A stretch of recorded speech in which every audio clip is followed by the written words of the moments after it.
And good evening, everybody. This is Michael Filighera. I'm with logicalsignals.com and tradershoppingtraders.com.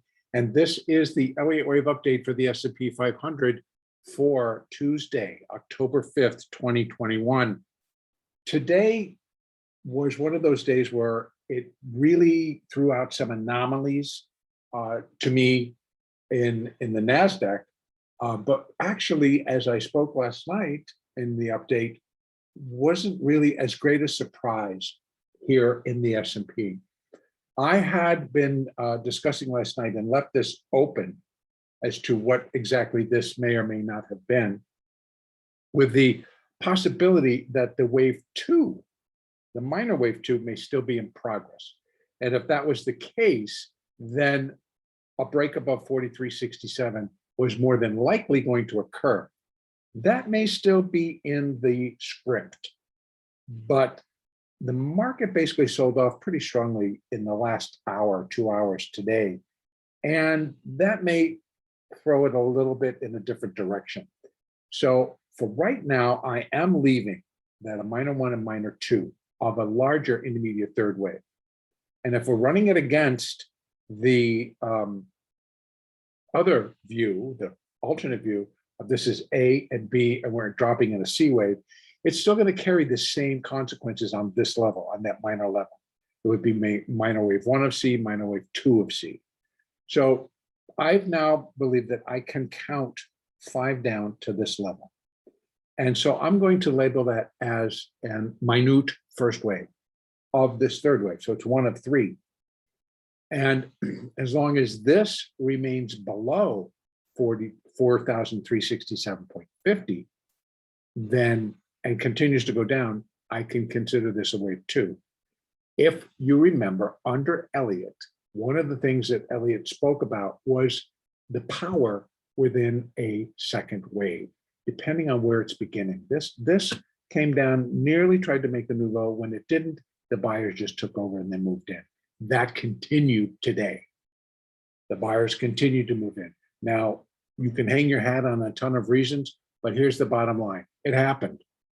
The bottom line is that it happened and the market did move strongly higher. So how do we want to interpret it? We do it the following way, that it was a minor 1, this is minor 2, and the S&P begins to fall off that cliff again, begins to accelerate to the downside again. That would be the anticipation, that would be the expectation if this holds and we start to go down. If it doesn't move quick, if it doesn't start to accelerate, then you have to start to believe that they're going to turn it again.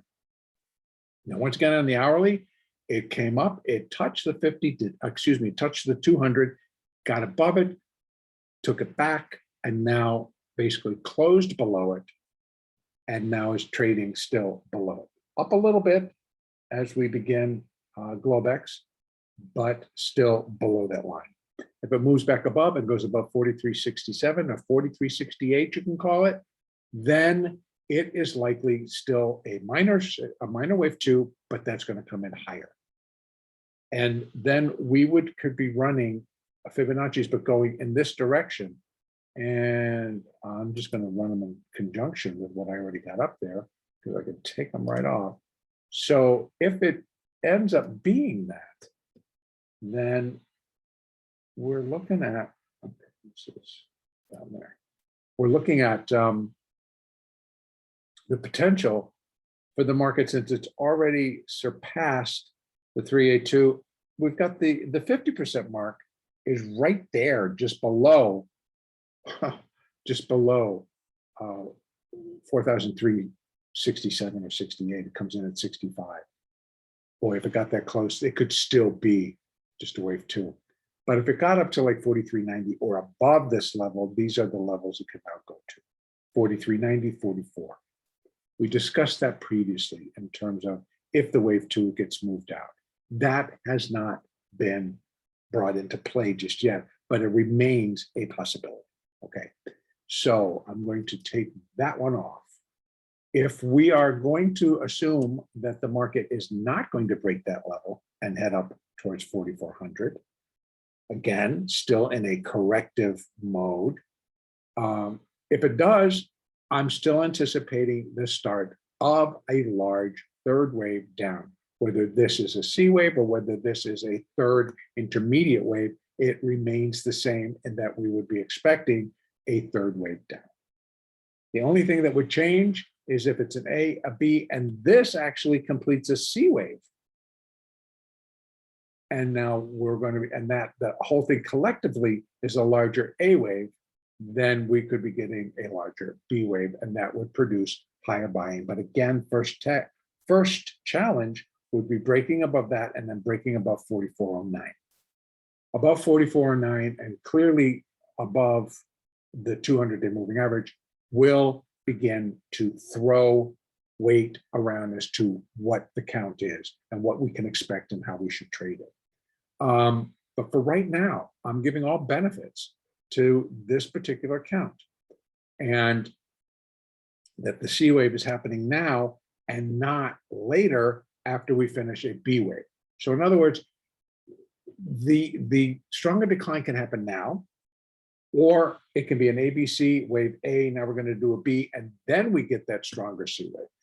Either way, the market either could be putting it off, but either way, it is a corrective move overall off of the all-time highs. So I'm really not expecting that the market would turn around and start to charge up towards those highs. If it's a B wave, it certainly may.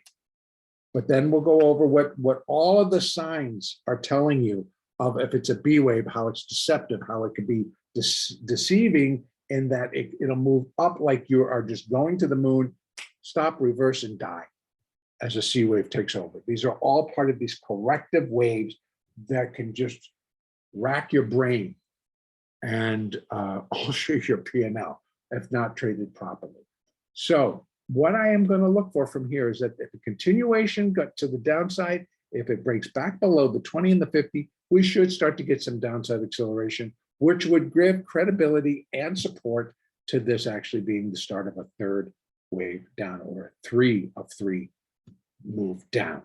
And if it is that 3 of 3, I am expecting acceleration. I'm expecting to go similar to what this one did, but bigger.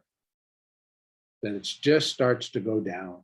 And we finally break below that 4260. No, I think it was 4260. So we break below 4260 and begin to head down to these zones, ultimately ending much lower, ultimately breaking. You can see maybe 4,000, but down towards the top, the lower ranges of the 4,000, 4,025, 4,007. So that's where I would think a third wave has the potential to get to.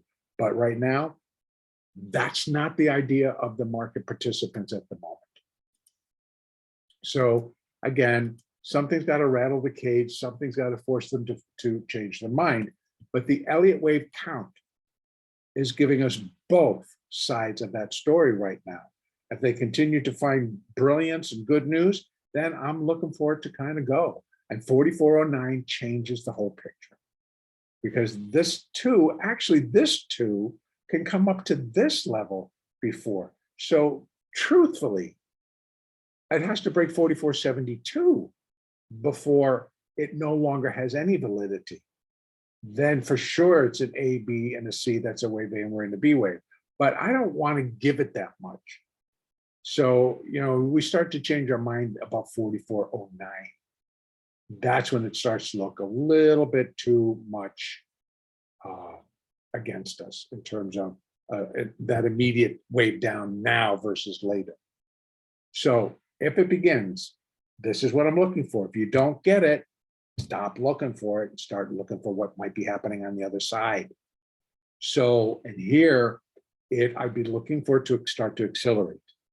Start getting below these moving averages. It will be the hourly moving averages. Look at the daily for a little bit further clues on what may be afoot. So I'm going to open that up a little bit. You still, look at the daily. It just got above the daily 4, crossed the 8 and failed.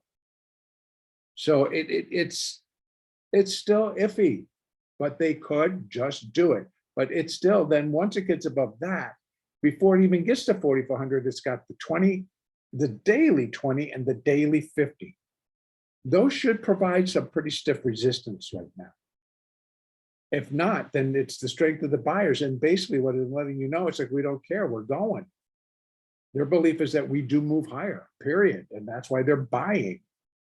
So they'll find something, but again, this should provide fairly decent resistance, and it should again on the way back up. It did once, it broke through, came back. It should here as well. If it's got the intent, it should break it, clear it, and get itself up to there. That's just my feeling. That's how I think it should trade if it wants to prove that it's going to go up. Otherwise, I'm looking for it to kind of begin to accelerate. It's now sitting right on the fence. Breaks below the 4, it should provide us with some strength to get it down and hopefully below 42.60. That's where I'm going to leave it for right now. And the next update will be tomorrow, but I just want to add that I did an anatomy of a trade, which is basically covering what the market did initially out of the gate this morning. So it's going to be from like this level. I believe that was the opening. Of course, that's in my way. 12, 11, 10, 9. Yeah, probably right there. But we had some very, very strong, right here, strong opening moves. And in the NASDAQ, they were a little bit more confusing. So anyway, it's anatomy of trade. It's listed on both channels, and welcome you to listen, take a look at it. And the next update will be tomorrow, Wednesday, March the 6th.